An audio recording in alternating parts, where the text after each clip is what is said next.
video is sponsored by Skillshare. Hi flower friends, it's Nicole from Flower Hill Farm, and today I have to chop the heads off all these beautiful phlox.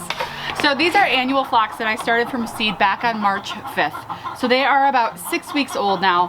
Whew, there are a lot of them and they are absolutely gorgeous. I've actually never had them bloom in my basement before, but they are in full bloom in my basement, and let's go over the varieties because I'm just so excited to see them. And yes, I will be cutting their heads off today. Let me explain. So basically, annual phlox does not get tall enough for use in bouquets without pinching. And pinching generally means that you have to chop the top off multiple times. Last year, I think I pinched it at least 4 times before I had a usable stem that was long enough to go into my bouquets. So as you can see, I have a multitude of varieties here. I've gone over my varieties multiple times in other videos, but let's just quickly do that right now. This beautiful tray, look at this. And they're, they're 12 inches tall right now. Don't get me wrong, they're not short by any means. I'd say 8 to 10 inches. Cherry caramel phlox. So these were started from seed. I covered them in vermiculite. I did not put them on a heat mat, and they sprouted very quickly for me. As you can see, I had a really good germination. This tray right here is the Starry Eye phlox. They come in a multitude of colors, as you can see, and they're called Starry Eye because the center of each of the flowers looks like a beautiful star. And then over here we have 2 very similar shades, but they are very different. This has more of an ivory shade. It's the dulce de leche that is like the caramel color. And this, I believe, what's the actual name of this? Yes, whipped cream phlox. And these 2 are both from Floret. This next one is absolutely gorgeous, and these are also from Floret. This is the creme brulee one, and I also have Phlox of Sheep, and I have the Leopoldi mix, but those ones are not flowering yet. And last but certainly not least, we have Sugar Stars phlox. Last year I only had 1 Sugar Star phlox. This year, obviously, it's a different story. I had fresh seed and it went well. Check these beauties out. So this was also the tray that I had a rogue seed in, and we weren't sure what it was. Turns out it's a nightshade. So a nightshade has like those blackberries. I have them growing kind of wild around here on the property, but I don't know if it came from the seed or what. Those sugar stars are absolutely gorgeous. In fact, there's one that has a double layer of petals. Double layer. Ooh, I'm gonna trip and fall. I'm so excited. Look at that double layer. Oh my goodness. And maybe that's gonna happen on a few of them because there's another one opening up that has a very similar double layer. See, this is the Sugar Star phlox that has just the single layer of petals. That's what I'm used to. That double layered one surprised me for sure. Did I say last? What I really meant was second to last. This is a little tray of Blushing Bride phlox. I didn't have great germination on that. I started out with a large tray. I shrunk it down to that size tray. So behold the phlox of 2022. Oh, a bunch of people were asking me about my sunglasses on yesterday's video. I'll put the link in the description below. I just bought them online. They were pretty cheap, but you know me, I like a good pair of sunglasses that are a little bit different. So I love them. I hope I don't lose them because you know that's gonna happen. Just, let me at least get through August. Did I sit on these? It looks like I sat on these. But, I don't know if it came from the seed or... Did I accidentally sit on these? But, I don't know if it came from the seed or what. No. Now comes the part that I'm kind of holding off on because my mom's coming over and I want her to see all these. She's coming to pick up the dahlias that I got her for Christmas. They came in the mail yesterday, and I just went through the whole package and separated everything so I'm able to give her tubers so she can go ahead and get those started. She has some containers that she went antiquing, and she bought some containers for them and she painted them. So I'm excited for her to go ahead and try that out. It's her first year ever growing dahlias, and she's gonna be doing them in pots on her back deck. She doesn't really have a yard where she can put them in the ground, so she's definitely doing potted dahlias this season. I am gonna wait for her to get here so I can show her these beautiful blooms. In the meantime, I also started hardening off my cool flowers. Now, phlox are part of the cool flower family, and that means they can be planted outside before your last frost date in the spring. So last year, I planted my phlox, rudbeckia, snapdragons, etc., in the ground on April 23rd. Last spring was a little bit different than this spring.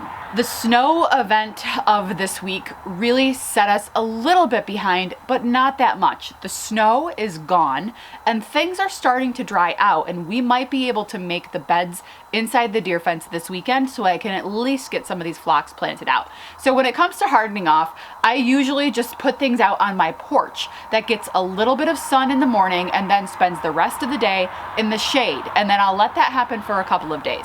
Now, of course, the nights are still getting cold, so what I did was I put 3 layers of frost cloth on top of the plants that I have here on the porch. What I have here on the porch include phlox, rudbeckia, snapdragons, bells of Ireland, straw flower, all of those lisianthus plugs that you saw me unbox in yesterday's video, the bupleurum, the delphiniums that I unboxed yesterday, and I also have some trays of, I can't remember.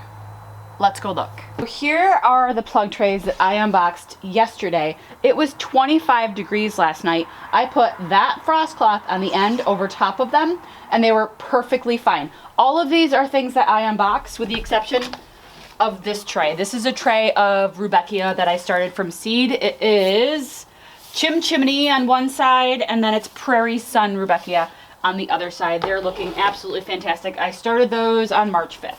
Swing-a-ding-a-ding over this way and you find the rest of my cool flowers. You can see the vases. It's a little bit of a mess. I'm using the vases and those heavier things, even that bug repellent over there, to kind of hold down the frost cloth in the evenings. Oh, that's what I was missing. This right here, this is campanula, so bellflower, and it's actually starting to bud. I have a bud.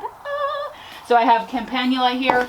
The straw flower doesn't really like the cold. Everyone says that it's a cool flower, but it did not like the cold temperatures last night. Oh, stock. The rest of my stock, that's ready to go. These are my trays of bells of Ireland that I started from seed. I think I have one more tray downstairs that I have to bring up. So everything's looking really good. These are the snapdragons that I started from seed on February 27th, and I did pinch them back, so they're all growing multiple stems at this point. Some of them I do have to pinch back because, I mean, I have some that are almost 18 inches tall. There's no way that those are going to transplant well. I would rather just, snip those and plant smaller things in the ground now than risk having the whole plant just die because it's just too big. Like that. Ooh, my finger is like blurry. That's an example of a tray of snapdragons that's just too tall. So a lot of these things seem to be on a little bit, noise. Is he moving like buckets of metal over there? Are you shaking metal screws? You're being a little loud. Take 3. Take 4. Ideally, you don't want to let your transplants get too big, but what I did, I created just serious growing conditions in my basement with the humidity between 65 and 80%. If I'm being honest, sometimes it got a little higher, up towards 90. I have 2 dehumidifiers running down there because the conditions are just too good. I just did too good of a job. And honestly, it's too humid down there. But the temperature is perfect, 68 to 72 degrees. Humidity, I'm literally running 2 dehumidifiers at once to keep it between 70 and 80%. So, but I've kind of come up with a formula where I have a 5-gallon bucket down there. I empty out the dehumidifiers into the bucket. I fill my watering jug in the bucket. So I'm just recycling the same water over and over and over again. I don't know if that's really the best thing for the plants, but it's working, and I'm just using the water over and over and over again to water these plants. I have not fertilized in a month. I can't do it because they're too big. So I stopped fertilizing altogether. So these will spend the next 3 or 4 nights out here. And as soon as we get the beds ready inside the deer fence, they're just gonna go in the ground. I know I didn't plan on putting them inside the deer fence. Some things I did. The phlox and the rudbeckia I want in the deer fence. Maybe some of the lisianthus in the deer fence too. So it depends on how many beds we get ready. And basically, whatever beds are ready first, that's where everything's gonna go. And now, more about the sponsor of today's video. It's Skillshare. Skillshare is an online learning community with thousands of inspiring classes for creators. Explore new skills, deepen existing passions, and get lost in your creativity. While searching the platform this week, I was drawn to the blue hair of Tabitha Park. Tabitha is a lifestyle and product photographer, and she specializes in houseplants. This course is all about learning how to take the best pictures, and she said you only need a few things to do so. And she's doing this all with her phone. I am always carrying around my big, heavy camera, and learning how to use my phone to take better pictures is definitely going to be a time saver for me. Plus, I just got Veda 3 houseplants for Easter, so I'm excited to learn more about taking pictures of them with her. Skillshare is curated specifically for learning, meaning there are no ads and new classes are always being added. The first 1,000 people to use the link in the description or my code Flower Hill Farm will get a 1-month free trial of Skillshare, so you can start exploring your creativity today. Nicole! I know. Come look. Wowzy, wowza. What'd you bring me? Popcorn? Caramel and cheddar. Look. Wow, look at that. Oh, wow. Ooh, what are all these? You're snipping them? Yeah, I cut them. I Cool. couldn't wait for you. I was waiting for you and then I stopped waiting for you. Are you going to have to cut the flowers off those? Yes. Oh, Oh, can I- stop. I'll do it Stop. off with their heads. I am Yes. the Queen of Hearts. Okay, so my mom came and my mom left. I was able to pinch a couple of trays in the meantime, and this is a sheared off tray. It takes it down to like 4 or 5 inches, which is a nice size to transplant.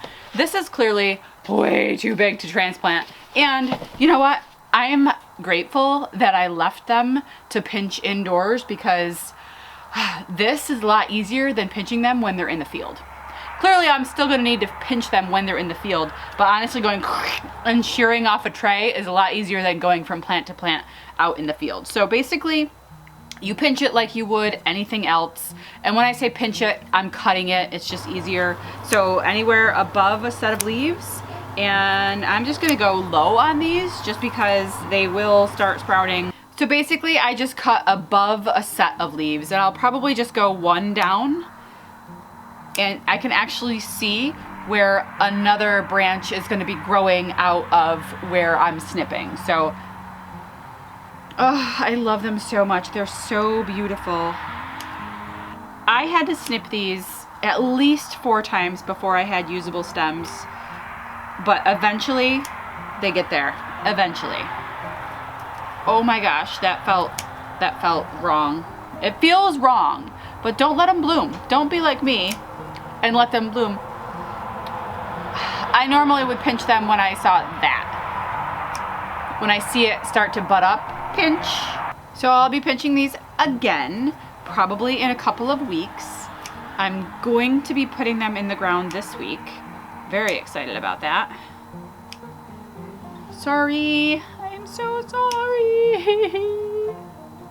Bing. It's a little bit sticky, to be honest. All right, so there is a tray that is had its head cut off, and I only have 1 more tray left to go, and it is the Starry Eyes tray. It's so beautiful. Snippity snip, snip.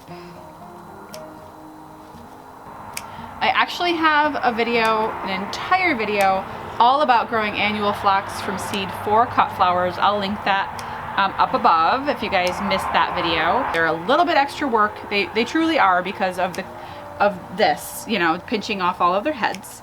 But to me, they add a dainty, whimsical beauty to the bouquets, and I will always grow them. I love them. So all of these are going to stay outside and harden off for the rest of the cool flowers, and I will be getting them in the ground this week. I have some amazing news. We just started to lay beds with the mulch layer out in the deer fence.